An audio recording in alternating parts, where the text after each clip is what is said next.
Hello, स्वागत है electrophilic chemistry classes के यूट्यूब चैनल में। आज हम लोग 2025 के लिए जो सॉल्यूशन चैप्टर है उस चैप्टर के सबसे इंपॉर्टेंट क्वेश्चंस लेके आए हुए हैं, जो कि बहुत ज्यादा इंपॉर्टेंट और इसी टाइप के क्वेश्चंस 100% आने के चांस होते हैं। क्लियर? हम लोग स्टार्ट करते हैं। पहला क्वेश्चन देखो, हम लोग क्या करेंगे, जो कुछ जिस टाइप का क्वेश्चन दिया गया होगा जिस टॉपिक से रिलेटेड, पहले वो टॉपिक थोड़ा डिस्कस करेंगे, फिर उसके बाद उसके आगे बढ़ेंगे। ठीक है? हमें पहला जो टॉपिक दिया गया है, टॉपिक क्वेश्चन में क्या लिखा है, कैलकुलेट द मोल फ्रैक्शन। हमें क्या कैलकुलेट करना है? मोल फ्रैक्शन कैलकुलेट करना है। क्या कैलकुलेट करना? Mole fraction. अब देखो, हमें कैलकुलेट करना है मोल फ्रैक्शन, तो उसके लिए हम लोग देखते हैं। सबसे पहले हमारा एक वर्ड आया है मोल फ्रैक्शन। तो सबसे पहले हम लोग ये देखेंगे कि मोल फ्रैक्शन क्या होता है। क्या? Mole fraction. ठीक है? मोल फ्रैक्शन को हम लोग काई से रिप्रेजेंट करते हैं। किससे रिप्रेजेंट करते हैं? काई से। कई बार क्या होता है, जल्दी में हम लोग स्मॉल एक्स बना देते हैं। क्या बना लेते हैं? Small x. तो हम लोग क्या होता है, रेशियो ऑफ, अगर हम लोग डिफाइन करेंगे ratio of number of moles, जो मोल्स होते हैं उसका रेशियो हमारा कहलाता है मोल फ्रैक्शन। क्या कहलाता है? Mole fraction. जैसे सब हमारे पास हमने कोई दो मोल लिए, एक ए है और एक बी है। ए के मोल हमारे क्या हो जाएंगे, एन ए, और बी के लिए मोल्स क्या हो जाएंगे, एन बी। अगर हमको मोल फ्रैक्शन ऑफ ए निकालना होगा तो क्या लिखेंगे, कंपोनेंट ऑफ ए या बी। अगर ए के मोल्स लेंगे और बी के मोल्स लेंगे तो हम लोग क्या लिखेंगे, number of moles of component ए क्या हो जाएगा, component divided by total number of moles. क्या लिखेंगे हम लोग, टोटल नंबर ऑफ मोल्स। ये हो जाएगा फर्स्ट के लिए। सेकंड, अगर बी के लिए मोल्स निकालेंगे तो क्या हो जाएगा, N B divided by N A plus N B. Equation second, दोनों ऐड करेंगे तो हमारा क्या हो जाएगा, X A plus X B is equal to N A divided by N A plus N B. यहाँ पे क्या हो जाएगा, N A plus N B.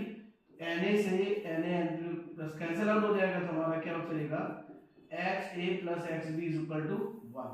अब देखो, हमारे पास चाहे कितने भी कंपोनेंट हो मोल फ्रैक्शन के लिए, उन सबका सम हमेशा कितना होगा, 1। ना ही कभी भी 1 से ज्यादा होगा और ना ही कभी भी 1 से कम होगा। अगर मोल फ्रैक्शन के फॉर्मूले को अगर हम लोग डिफाइन करेंगे, इसके अगर मोल फ्रैक्शन के फॉर्मूले को हम लोग डिफाइन करेंगे तो फॉर्मूला क्या हो जाएगा हमारा, मोल fraction of moles of component. क्या लिखेंगे, moles of component divided by total number of moles. Total number of moles, जितने हमारे पास कंपोनेंट होंगे उसके टोटल कंपोनेंट्स के हम लोग मोल्स निकाल लेंगे तो हमारा हो जाएगा मोल फ्रैक्शन का फॉर्मूला। अब देखो, हम लोग आते हैं जहां हमें क्वेश्चन दिया गया है। क्वेश्चन हमें क्या दिया गया, हमें निकालना मोल फ्रैक्शन। हमें सब्सटेंस दिया गया इथाइलिन ग्लाइकॉल। इथाइलिन ग्लाइकॉल का फॉर्मूला C2H2, क्या होता है मेरा formula, C2H6O2, ethylene glycol. Clear? हमें कितना दिया गया है, 20%। तो मास ऑफ इथाइलिन ग्लाइकॉल दिया गया है, क्या लिखेंगे, mass of ethylene glycol C2H6O2 कितना दिया गया, 20। क्लियर? परसेंटेज तो इसको क्या लिख सकते हैं, 20 ग्राम। क्लियर? अब इसका मोलर मास निकाल लेंगे। क्या निकाल लेंगे, मोलर मास ऑफ C2H6O2। तो कार्बन कितने मेरे पास, 12। कितने कार्बन हमारे पास, 2 into 12 plus 6 into 1 plus 16 into 2, तो हमारा कितना हो जाएगा, 24 प्लस 6 प्लस 32। क्लियर? ये कितना हो जाएगा मेरा मास, 62। कितना हो जाएगा मेरा मास, 62। क्लियर? अब दूसरा सब्सटेंस हमारे पास, जब इथाइलिन ग्लाइकॉल हमें दिया गया कितना, C2H6 20%। कितना दिया गया, 20%। जब सॉल्यूशन फॉर्म हुआ है तो सॉल्यूशन फॉर्म होने के लिए हमें दो कंपोनेंट चाहिए। एक चाहिए सॉल्यूट, क्या चाहिए, सॉल्यूट, और दूसरा हमें क्या चाहिए, सॉल्वेंट। क्या चाहिए, सॉल्वेंट। एक दो कंपोनेंट हमको चाहिए। जब भी कोई सॉल्यूशन फॉर्म होता है तो उसके लिए दो कंपोनेंट चाहिए, एक सॉल्यूट चाहिए और एक सॉल्वेंट चाहिए। सॉल्यूट जिसकी स्मॉल अमाउंट हो, अमाउंट कैसी हो, स्मॉल अमाउंट, और सॉल्वेंट हमारा कैसा होगा, लार्ज अमाउंट में। कैसा होगा, लार्ज अमाउंट में। अगर सॉल्यूट की बात करेंगे तो सॉल्यूट का मास हमें कितना दिया गया है, 20 ग्राम। तो ये हमारा क्या हो गया, सॉल्यूट हो गया हमारा। क्लियर। अब सॉल्वेंट हमारा 100% दिया गया है, तो 100 माइनस 20 करेंगे, कितना जाएगा, 80 ग्राम वाटर आ जाएगा। तो मास ऑफ वाटर निकालेंगे, कितना हो जाएगा हमारा, 80 ग्राम। क्लियर। तो मोलर मास ऑफ वाटर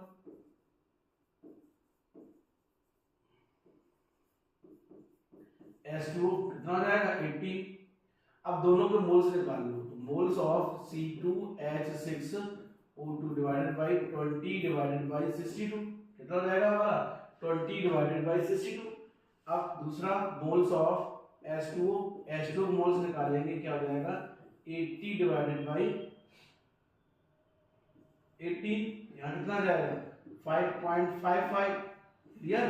अब इसको डिवाइड कर लो, 20 डिवाइडेड बाय 62 कितना करेंगे, 20 डिवाइडेड बाय 62। तो देखो 20 डिवाइडेड बाय 62 हम लोग करेंगे, 20 डिवाइडेड बाय 62 तो हमारा कितना जाएगा, 0.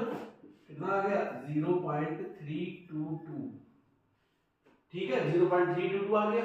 अब टोटल मोल्स निकाल लें। टोटल मोल के लिए क्या लिखेंगे, C2H6O2 plus NH2O is equal to, इसी में हम लोग ऐड कर देंगे कितना, 5.55 प्लस 5.55 तो हमारा कितना आ जाएगा, 5.87। यहाँ कितना आ जाएगा, 0.322 प्लस 5.55। क्लियर। हमारा कितना आ जाएगा, 5.87। ये हमारा आ गया। ठीक है, हमने दोनों के मोल्स निकाल लिए। क्या निकाल लिए, दोनों के मोल्स। ये मोल्स निकाले इथाइलिक ग्लाइकॉल के, ये मोल निकाला हमने किसका, वाटर का। ये मास, मोलर मास किसका, इथाइलिक ग्लाइकॉल का, C2H6O2 का, है ना। ये वेट मास हमें कितना दिया गया है, वाटर का, है ना। जो हमें दिया गया उसके ऊपर हमने इतना कर लिया। अब निकालना क्या, mole fraction of ethylic glycol. Ethylic glycol का हमें निकालना मोल फ्रैक्शन। अब मोल फ्रैक्शन का फॉर्मूला हम लोग अप्लाई करेंगे। क्या अप्लाई करेंगे, मोल फ्रैक्शन का फॉर्मूला। तो देखो मोल फ्रैक्शन का फॉर्मूला हमारा क्या हो जाएगा, X C2H6O2 is equal to moles of component. कितने मोल्स दिए गए हैं, 0.322 divided by total number of moles. Total moles हमारे कितने आए थे, 5.87। कितना आया था हमारा, 5.87। अब ये चीज ध्यान रखो, इस टाइप के क्वेश्चंस करने के लिए हमें मोल फ्रैक्शन सबसे पहले कैलकुलेट होना चाहिए। मोल फ्रैक्शन पता होना चाहिए क्या होता है। उससे पहले हमें आना चाहिए नंबर ऑफ मोल्स। क्या आना चाहिए, नंबर ऑफ मोल्स। अब इसको हम लोग डिवाइड करेंगे, क्या है मेरा, देखो 0.322 डिवाइडेड बाय 5.87 कितना जाएगा, 0.05। तो ये हमारा क्या आ गया, mole fraction of ethylic glycol. किसका निकालना था, mole fraction of ethylic glycol. Clear. अगर हमें इसमें वाटर का भी मोल फ्रैक्शन निकालना हो, किसका निकालना हो, वाटर का। अगर इसको राउंड ऑफ करके लिखेंगे 0.6 हो जाएगा। अगर पूरी वैल्यू लिखेंगे, हमें किसका निकालना था, इथाइलिक ग्लाइकॉल। इथाइलिक ग्लाइकॉल का हमने क्या निकाल लिया, मोल फ्रैक्शन। क्या निकाल लिया, मोल फ्रैक्शन। ठीक है, ये था हमारा क्वेश्चन नंबर फर्स्ट, जो आपके लिए। अब मोल फ्रैक्शन का आपके क्वेश्चन अगर आते हैं तो आपके लिए बहुत ज्यादा हेल्पफुल रहेगा। ये बात हम आपको बता दें। तो मोल फ्रैक्शन के लिए आपको ये टॉपिक पे कुछ ना कुछ 100% ये फॉर्मूला हमारा हो गया मोल फ्रैक्शन का। क्लियर। अगर हमारे पास कितने भी कंपोनेंट होंगे, मोल फ्रैक्शन उन सबका सम क्या होगा, 1। कितना होगा मेरा सम, हमेशा 1 ही आएगा। कभी भी सम 1 से ज्यादा नहीं आएगा। ठीक है, कभी भी सम 1 से ज्यादा नहीं आएगा। यहाँ पे चाहे कितने भी मोल कंपोनेंट हमारे पास वो, मोल फ्रैक्शन कैलकुलेट होता क्या, ratio of number of moles. Number of moles का रेशियो। क्लियर। अब लोग देखते हैं अपना अगला क्वेश्चन। अगला क्वेश्चन क्या लिखा है, calculate the molarity of a solution containing 5 gram NaOH in 450 ml of solution. अब समझो मोलैरिटी यहाँ पे क्या होती है। क्या मोलैरिटी, जैसे हमने एक बीकर लिया। क्लियर। एक बीकर में हमने कोई सॉल्यूट डिसॉल्व करना है। क्या डिसॉल्व करना है, सॉल्यूट। तो इसमें हमने 1000 ml ले लिया। कितना दिया 1000 ml में जो सॉल्यूट डिसॉल्व होगा, कोई भी अमाउंट है 1000 ml में डिसॉल्व होगी, ठीक है, उसको हम लोग क्या कहेंगे मोलैरिटी। क्या कहेंगे मोलैरिटी। अगर हम लोग मोलैरिटी का फॉर्मूला लिखें तो मोलैरिटी का फॉर्मूला देखो हम लोगों को क्या हो जाएगा, मोलैरिटी का अगर हम लोग फॉर्मूला लिखें, मोलैरिटी का फॉर्मूला हम लोग किससे रिप्रेजेंट करेंगे, मोलैरिटी रिप्रेजेंट करते हैं स्मॉल m से, किससे रिप्रेजेंट करते हैं स्मॉल m से। तो मोलैरिटी एक कंसंट्रेशन है जो बहुत ज्यादा यूजफुल है। तो molarity is equal to small m is equal to moles of solute, यहाँ कैपिटल M से रिप्रेजेंट करते हैं मोलैरिटी को, moles of solute, clear, divided by volume of solution, volume of solution, क्या लिखते हैं हम लोग वॉल्यूम ऑफ सॉल्यूशन, क्लियर। अब इसी को हम लोग शॉर्ट फॉर्म में लिखेंगे, ठीक है। अब देखो शॉर्ट फॉर्म में इसको कैसे लिखेंगे, मोल्स ऑफ सॉल्यूट, तो capital M is equal to हमारा क्या जाएगा small w v divided by mv into volume, volume किसमें होगा हमारा लीटर में, ठीक है। अब देखो ये फॉर्मूला अप्लाई होगा। अब हम लोग इस क्वेश्चन को सॉल्व करते हैं। क्वेश्चन हमसे दिया क्या गया है, पहले हम लोग ये देखते हैं। हमें मोलैरिटी कैलकुलेट करनी है कैपिटल M की वैल्यू, ठीक है। हमें स्मॉल w v की वैल्यू दी गई है, कितनी दी गई है 5, small w v is equal to कितनी दी गई हमको 5 ग्राम, कितनी दी गई हमको 5 ग्राम, ठीक है। अब कंपाउंड कौन सा दिया गया NaOH, तो मोलर मास निकालेंगे Mv की वैल्यू इसके अकॉर्डिंग NaOH के अकॉर्डिंग। NaOH सोडियम का मास कितना होगा 23 प्लस ऑक्सीजन का 16 प्लस 1 इज इक्वल टू कितना जाएगा हमारा 40, ठीक है। अब हमें उसमें क्या करना है आगे, क्या आ गया वॉल्यूम दिया गया, वॉल्यूम किसमें दिया गया 450 ml, ml को लीटर में कन्वर्ट करेंगे क्या हो जाएगा 450 डिवाइडेड बाय 1000, ये 0 0 कैंसिल आउट कर लेंगे, कितना हो जाएगा 45 डिवाइडेड बाय 100, ठीक है। अब फॉर्मूले में अप्लाई कर देंगे सारी वैल्यू, क्या हो जाएगा 5 डिवाइडेड बाय 40 इनटू 45, ऊपर क्या हो जाएगा 100, 0 0 कैंसिल आउट, ऊपर हमारा क्या हो जाएगा 50 डिवाइडेड बाय 4 इनटू 45, ये तुम्हारा हो जाएगा, है ना, ठीक। सीधे सीधे दिख रहा है 9 5 से, यहाँ 10 यहाँ 9 आ गया, है ना। ऊपर कितना हो जाएगा 10 डिवाइडेड बाय 36, अब इसको डिवाइड कर लेंगे 10 डिवाइडेड बाय 36, देखो सबसे आसान तरीका है 10 डिवाइडेड बाय 36, कितना आ गया 0.277, ये हमारी क्या आ गई इसकी मोलैरिटी, क्या आ गई मोलैरिटी। अब मोलैरिटी का यूनिट की बात हम लोग करेंगे तो आ जाएगा मोल्स लीटर इनवर्स। अगर हम लोग स्पेसिफिक यूनिट की बात करेंगे, किसकी बात करेंगे यूनिट की, यूनिट हमारी क्या हो जाएगी मोल्स लीटर इनवर्स, क्या हो जाएगी हमारी मोल्स लीटर इनवर्स, ठीक है, ठीक। तो ये फॉर्मूला हमें मोलैरिटी का। अब एक चीज और, मोलैरिटी जो होती है टाइम डिपेंडेंट होती है, टेम्परेचर डिपेंडेंट, ठीक, टेम्परेचर पे डिपेंड करती है, तो ये चीज ध्यान रखना, क्वेश्चन पूछा जाता है एमसीक्यू में भी क्वेश्चन आ जाता है। अगला क्वेश्चन हमारा क्या लिखा है, हाँ अगला क्वेश्चन है हमारा कैलकुलेट द मोलैरिटी। अब देखो यहाँ कैलकुलेट करना है मोलैरिटी, क्या कैलकुलेट करना है हमको मोलैरिटी, है ना। एक सब्सटेंस हमें दिया गया एथेनोइक एसिड, क्या एथेनोइक एसिड, और फिर हमें दिया गया है बेंजीन, तो बेंजीन एक सॉल्वेंट हो गया, क्या हो जाएगा यहाँ हमारा यहाँ पे सॉल्वेंट, और एथेनोइक एसिड हमारा यहाँ पे क्या हो जाएगा सॉल्यूट, क्लियर। यहाँ से एक चीज पता चल गया हमको मोलैरिटी निकालना है, तो molarity is equal to formula क्या होता है, मोलैरिटी को स्मॉल m से रिप्रेजेंट करते हैं, मोल्स ऑफ सॉल्यूट, क्या हो जाएगा moles of solute divided by mass of solvent, क्या हो जाएगा मास ऑफ सॉल्वेंट, सॉल्वेंट का मास किसमें होगा केजी में, किसमें होगा हमारा केजी में, क्लियर। तो क्या हो जाएगा small w v divided by mv into w a, वो भी किसमें होगा हमारा केजी में, ये हमारा हो जाएगा मोलैरिटी का फॉर्मूला, ठीक है। अब हम लोग देखेंगे जो वैल्यू उनको दी गई है, सारी वैल्यू हम लोग अब देखेंगे। देखो पहली वैल्यू हमको क्या दी गई है, स्मॉल डब्ल्यू बी की वैल्यू दी गई है 2.5, कितनी दी गई हमको 2.5, क्लियर।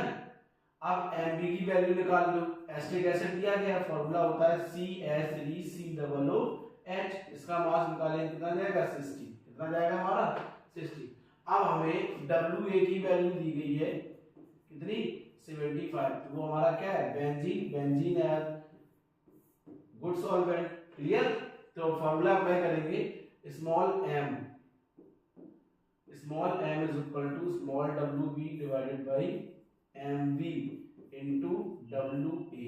WA हमारा किसमें होगा ग्राम किलोग्राम में, अब यहाँ किसमें दिया गया ग्राम में, ठीक है। अब ग्राम को किलोग्राम में कन्वर्ट करने के लिए हम यहाँ कर लें 75 डिवाइडेड बाय कितना हो जाएगा 1000, तब ये वैल्यू किसमें हो गई ग्राम में, ठीक है। यहाँ रख देंगे 2.5 डिवाइडेड बाय 60 इंटू 75, ऊपर क्या हो जाएगा 100, ठीक है। ऊपर क्या बचेगा 25 मल्टीप्लाई 100 डिवाइडेड बाय 60 इंटू 75, है ना।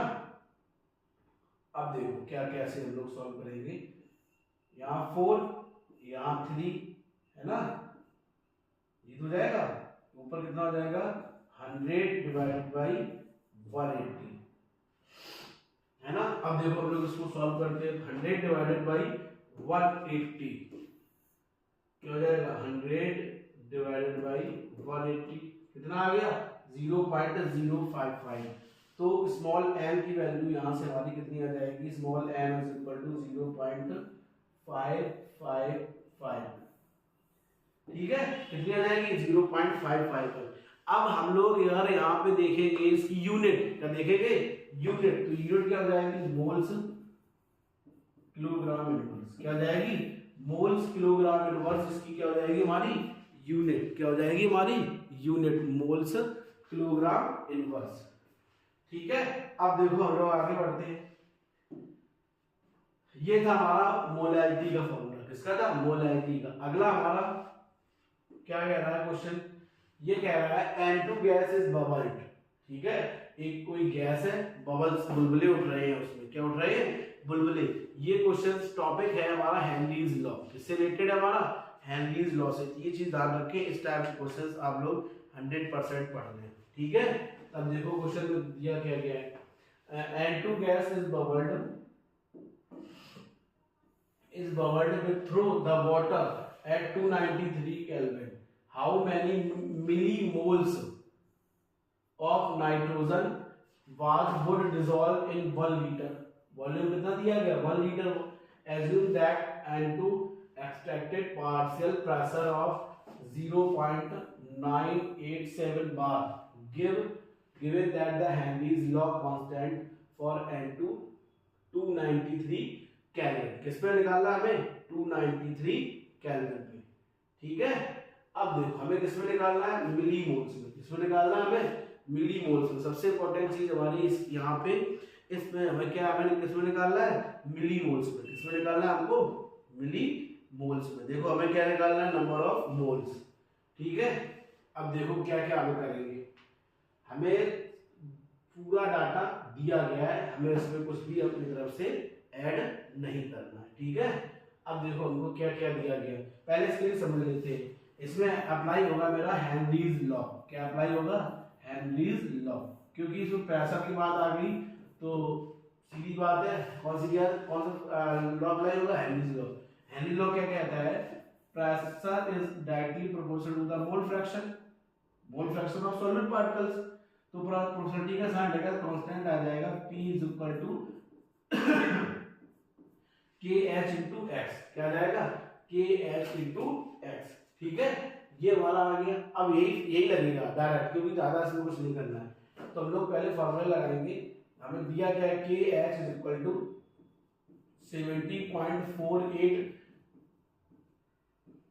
ठीक है। फिर हमको प्रेशर की वैल्यू दी गई है 0.987, हमें निकालना क्या मोल्स, क्या निकालने number of moles millimoles निकालने, किसके लिए, नाइट्रोजन के लिए, किसके लिए, नाइट्रोजन के लिए। तो फॉर्मूला हम लोग अप्लाई करेंगे, P इज इक्वल टू क्या हो जाएगा, KH into x, x is equal to क्या हो जाएगा, P divided by KH। KH हमारा क्या है यहाँ पे, हेनरी कांस्टेंट, क्या है मेरा, हेनरी कांस्टेंट। क्लियर। अब P की वैल्यू हमें कितनी दी गई है, 0.987 डिवाइडेड बाई 74.48। इसको सॉल्व करेंगे, इसको डिवाइड करेंगे, क्या करेंगे, डिवाइड। अब देखो इसको जब डिवाइड हम लोग करेंगे तो हमारा क्या जाएगा, 0.987 डिवाइडेड बाई 74.48, तो हमारा कितना आ जाएगा, 0.0132। इसको जो सॉल्व करेंगे कितना जाएगा, 0.0132, कितना जाएगा हमारा, 0.0132, है ना।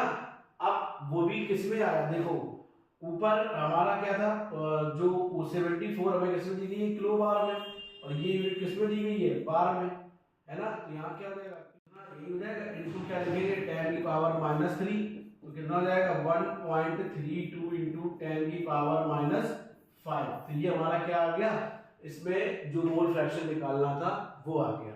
ठीक। अब हमें दूसरी, देखो पहला हमें नाइट्रोजन के मोल्स निकालने, मिली मोल्स किसके निकालने, नाइट्रोजन के। तो वाटर दिया गया 1 लीटर, कितना दिया गया, 1 लीटर। तो वाटर के लिए अगर हम लोग मोल्स निकालेंगे तो क्या हो जाएगा, 1000 डिवाइडेड बाई 18, तो इसके लिए नंबर ऑफ मोल्स कितने जाएंगे, 55.5, लिखा जाएगा हमारा। अगर हम लोग इसके लिए नंबर ऑफ मोल्स निकालेंगे कितना जाएगा, 55.5, है ना। अब हमको देखो ये जो वैल्यू दी गई है वो वैल्यू दी गई मोल फ्रैक्शन की, इसकी दी गई हमको मोल फ्रैक्शन की। देखो ये जो वैल्यू दी गई मोल फ्रैक्शन की, हम लोग मोल फ्रैक्शन के लिए फॉर्मूला अप्लाई करेंगे, n divided by n into NH2O। Clear. यहाँ नाइट्रोजन के लिए, है ना, यहाँ नाइट्रोजन के लिए, तो यहाँ क्या जाएगा, मोल फ्रैक्शन निकाला ना नाइट्रोजन का, हमें नाइट्रोजन के मोल्स बतानी है ना। इसी फॉर्मूले को हम लोग कैसे लिख सकते हैं, XN2 is equal to NH2 divided by NH2O, ये कर सकते हैं हम लोग इसको, है ना। तो हमारा क्या हो जाएगा, NH2 हो जाएगा। अब इसमें फॉर्मूला, इसकी वैल्यू हमारे पास है 1.32 इज इक्वल, देखो कितनी हमें दी गई है, 1.32 इंटू 10 की पावर -5 इज इक्वल टू, हमें नाइट्रोजन की मोल्स निकालनी है डिवाइडेड बाई इसका मोल्स कितना है, 55.55, यही तो है। अब मल्टीप्लाई कर देंगे, नाइट्रोजन के मोल्स क्या आ जाएंगे, 132 मल्टीप्लाई 55.5 इंटू 10 की पावर -5। क्लियर। अब देखो हमें कैसे सॉल्व, उसको कैसे करेंगे, 1.32 मल्टीप्लाई 55.5, तो कितना जाएगा, 73.26 इंटू 10 की पावर -5। ये आ गया हमारा क्या, नंबर ऑफ मोल्स, क्या आएगा, नंबर ऑफ मोल्स। ठीक है। वो भी किसके लिए, नाइट्रोजन के लिए। किसके लिए हमारे मोल्स आ गए, नाइट्रोजन के लिए। हमें यही निकालना था कि नाइट्रोजन के लिए मोल्स, क्या निकालने थे, नाइट्रोजन के लिए मोल्स। अब हमें इसके निकालने हैं मिली मोल्स, क्या निकालने, मिली मोल्स। अब देखो 1000 का इसमें हम लोग कर देंगे क्या, मल्टीप्लाई, क्या कर देंगे हम लोग इसका, 1000 का मल्टीप्लाई। तो देखो अगर मिली मोल्स नहीं निकालते, यही रहने देंगे तब भी हमारा आंसर सही हो जाएगा। लेकिन हम मिली मोल्स निकाला है तो क्या हो जाएगा, 1000, तो हमारा आंसर क्या जाएगा, 73.26 n इंटू 10 की पावर -2, है ना। nm मिली मोल्स बोला ना, mm हो जाएगा। तो XnH2O इज इक्वल टू हमारा क्या हो जाएगा, देखो यहां से इसको अगर हम लोग लिखेंगे तो हमारा क्या हो जाएगा, NH2 is equal to 0.7326 mm millimoles. Clear. ये हमारा हो जाएगा एक्यूरेट आंसर। ठीक है। इसको जब सॉल्व करेंगे 1000 से मल्टीप्लाई करके तो हमारा कितना जाएगा, 0.7326। क्लियर। ये था हमारा हेनरीज लॉ से रिलेटेड क्वेश्चन, किससे रिलेटेड था, हेनरीज लॉ से रिलेटेड क्वेश्चन था। और ये क्वेश्चन, इस टाइप के क्वेश्चन इंपॉर्टेंट है। अब देखो हेनरीज लॉ की बात करें तो हेनरीज लॉ के एप्लीकेशंस, क्या एप्लीकेशंस बहुत ज्यादा इंपॉर्टेंट है हेनरीज लॉ के। तो हेनरीज लॉ के एप्लीकेशन पे ज्यादा ध्यान फोकस करना है, हेनरीज लॉ पे भी करना है, ठीक है। जब आप हेनरी लॉ के एप्लीकेशन पढ़ोगे तो आप ऑटोमेटिक माइंड आपका हेनरीज लॉ पे पहुंच जाएगा, ठीक है। अगला क्वेश्चन हमारा क्या कह रहा है, अगला क्वेश्चन ये कह रहा है वेपर प्रेशर। अब देखो इसके लिए हम लोग थोड़ा बहुत देखते हैं। हमें क्वेश्चन क्या आ गया, वेपर प्रेशर ऑफ क्लोरोफॉर्म और डाइक्लोरोमीथेन एट 298 केल्विन। अब हमें वेपर प्रेशर दिया गया है इसका, देखो क्लोरोफॉर्म है ना, डाइक्लोरोमीथेन। अब टेम्परेचर कितना है 298 केल्विन। तो क्लोरोफॉर्म का दिया गया है कितना 200 mmHg और डाइक्लोरोमीथेन का 450 mmHg। कितना दिया गया हमको 450 mmHg। तो यहाँ पे हमें इनका वेपर प्रेशर भी दिया गया है, ठीक है। अब देखो इसका हम डायरेक्ट एक चीज बता दे रहे हैं, इसमें अप्लाई होगी राउल्ट लॉ। क्या अप्लाई होगा, Raoult law, Raoult's law. Formula होगा P total is equal to PA plus PV, ठीक है। फिर इसी को मॉडिफाई करके कई सारे तरीके से इसको डिफाइन किया जाता है, ठीक है। अब देखो क्वेश्चन हम लोग पहले सॉल्व करेंगे। देखो हमें क्या क्या दिया गया है, पहले हम लोग वो चीज देख लेते हैं। हमें जो वैल्यू हमको दी गई है वो क्या क्या दी गई है, हमें पहले ये देखो क्वेश्चन क्या गया यहाँ, ठीक है।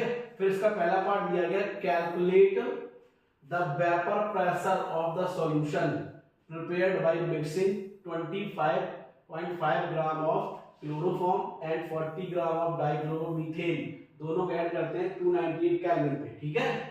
पहला क्वेश्चन ये पूछा गया। दूसरे क्वेश्चन पूछा गया मोल फ्रैक्शन ऑफ ईच, हाँ कंपोनेंट की वेपर फेज पूछी गई है। क्या पूछी गई है, वेपर फेज। अब देखो हमें जो क्या क्या दिया गया है, पहले हम लोग वो लिखते हैं जो हमको डाटा दिया गया है, ठीक है।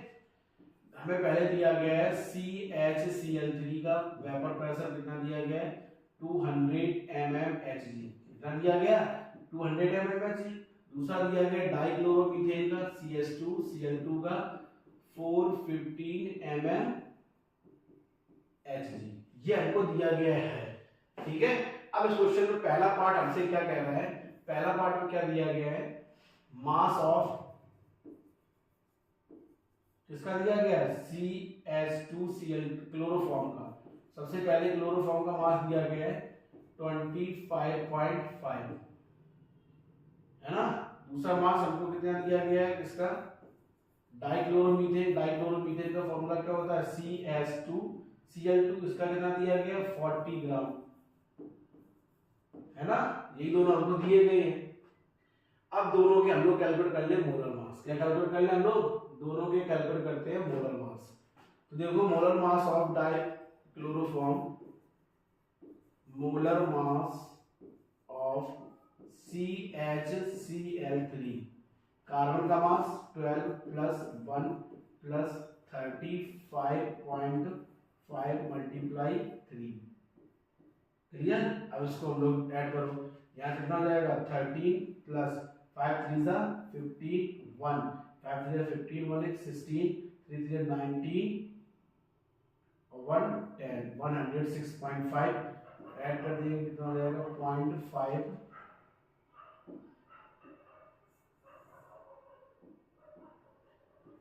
देखो यहाँ कितना जाएगा 13.5 3 जा 15 पॉइंट, है ना। 5 3 जा 15 और 1 16, है ना।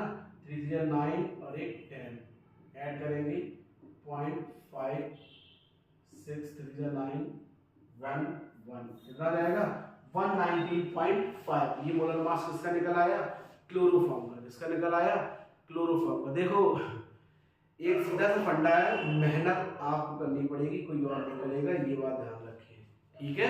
मेहनत आपको करनी पड़ेगी, कोई और नहीं करेगा।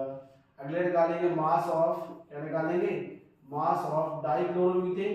डाइक्लोरोमीथेन का फॉर्मूला क्या होता है, मोलर मास। इसका मोलर मास निकालना है, क्या निकालना हमको मोलर मास। तो क्या होता है formula CH2Cl2, carbon plus 2 into 1 plus 71 लिख देंगे। क्लियर, ऐड करेंगे प्लस 2 प्लस 71 कितना जाएगा 85, कितना आ गया 85। अब दोनों हम लोग मोल्स निकाल लें, क्योंकि हमें जो रॉड लॉ करना है तो दोनों के मोल्स चाहिए। क्या चाहिए, मोल्स। हमें प्रेशर दिया गया है, क्या दिया गया है, प्रेशर, है ना। या अगर हम लोग लिखेंगे सीधे, हम लोग इसको डायरेक्ट भी ले सकते हैं, है ना।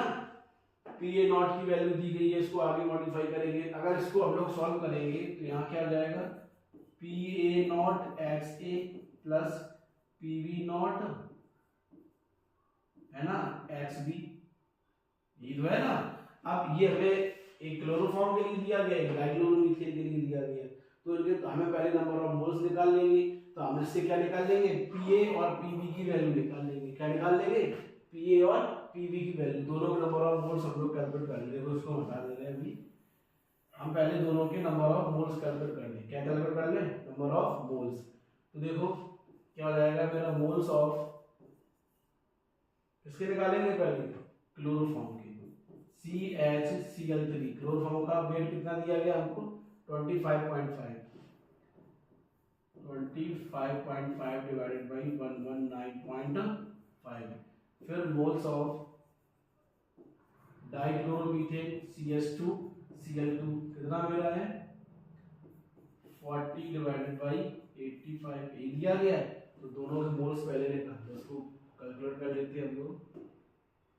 कितना दिया गया है 25.5 डिवाइडेड बाई 119.5, कितना आएगा मेरा 0.213।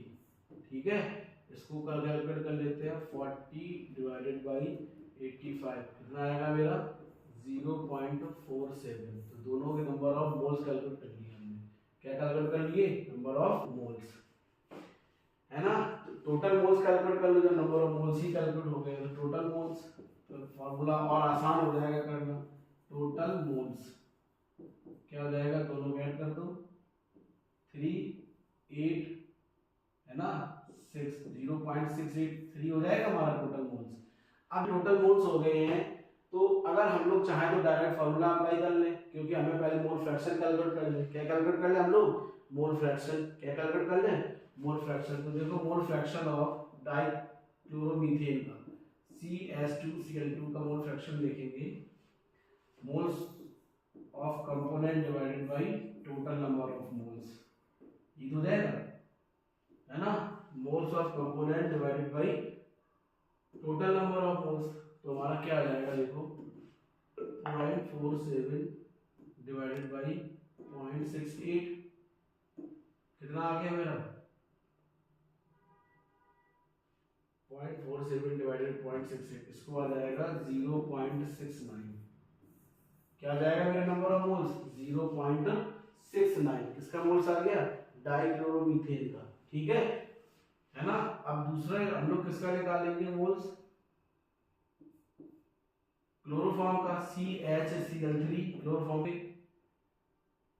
क्लोरोफॉर्म का मोल्स कितना था 0.213 डिवाइडेड बाई कितना हो जाएगा टोटल मोल्स 0.68, तो डिवाइड कर दो 0.213 डिवाइडेड बाई 0.68 कितना आ गया 0.31।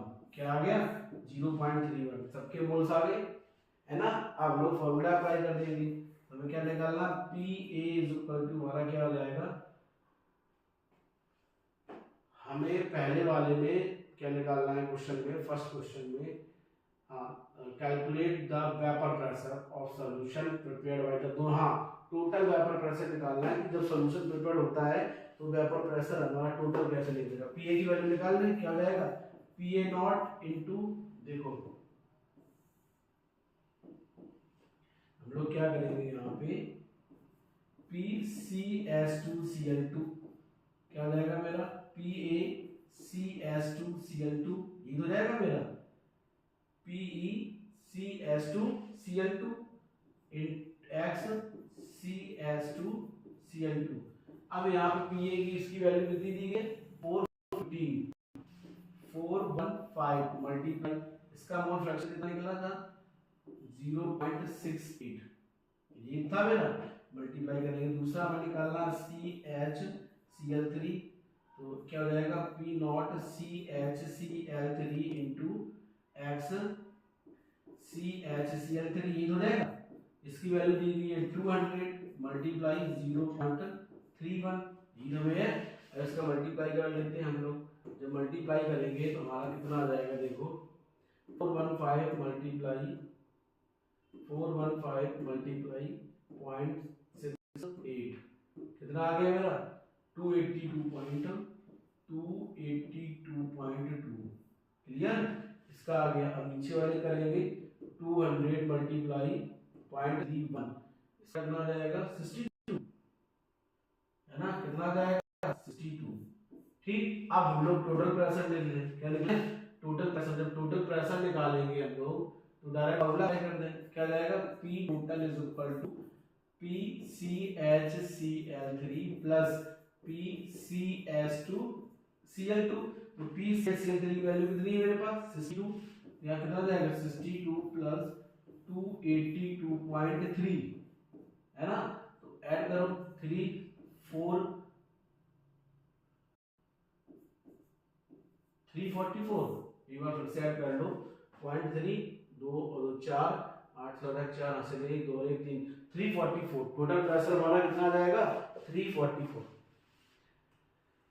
कितना आ जाएगा हमारा 344 क्लियर। जो हमने कैलकुलेशन की उस कैलकुलेशन के अकॉर्डिंग ये हमारा आ गया पहला क्वेश्चन। अब सेकेंड क्वेश्चन हमसे क्या कह रहा है मोल fraction of each component vapour phase. हमें इन दोनों कंपोनेंट की क्या निकालना है वेपर फेज निकालनी। क्या निकालना है हमको वेपर फेज। तो वेपर फेज के लिए देखो सेकेंड के लिए by CHCl3 is equal to, अगर हम लोग निकालेंगे वेपर फेज, क्या निकालना है हमको वेपर फेज।